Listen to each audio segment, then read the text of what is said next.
So in the last section of this training video, what I'm going to try and do is I'm going to try and show you or I'll answer two questions effectively. What does this mean for the school, but also what are the questions that you should be asking in your governing body meetings? So firstly, what does it mean for your school? If you are a pioneer school, your school will be directly involved in the design and development of the new curriculum, will be receiving significant funding to support this activity and work, which is the equivalent of about 2 days per work for a full-time member of staff. And that will be working on the national and the regional priorities linked to Pioneer. So nationally, to develop the curriculum, and regionally, to support other schools in understanding the curriculum development process and what it means for their school. But also, crucially, if you are a pioneer school, then every member of staff should be aware of the school's role as a pioneer and what that actually entails.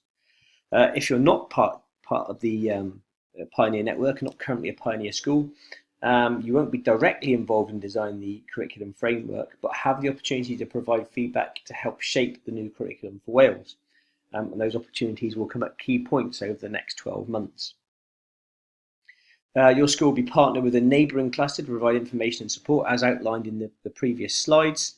And your senior leadership team should take the opportunities to engage with the pioneer schools and attend the central workshops that are being delivered to develop their understanding of the process and its implications for their school. So in terms of then the questions that you may wish to ask in governing body meetings or issues you may wish to raise, some of the key implications. Well, the implications for governors of curriculum reform are, as I've said here in bold, far-reaching. By 2021, all schools will be enacting a new curriculum with inspection arrangements, teaching and leadership standards aligned to the new curriculum and the new inspection arrangements. So every aspect of school life will be driven by this reform process that's currently going on. So importantly, with schools having 4 years now to prepare for this change, here are some of the things that I would be asking the governing bodies of schools and head teachers to make sure that people are starting to prepare. So the first question would be, what training and development workshops have the leadership team attended to this point, because they are now becoming available and schools should be engaging. How is information about the curriculum reform programme being disseminated to staff? So in what ways is each member of staff, teaching and non-teaching staff in school, being provided with this information, and how are they being engaged?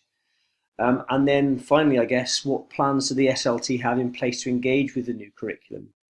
For example, is this featuring currently as part of their school development plan? Is it one of their priorities that they are starting to work towards an understanding of? So those questions should help to raise the issue of curriculum reform on the agenda through your governing body meetings.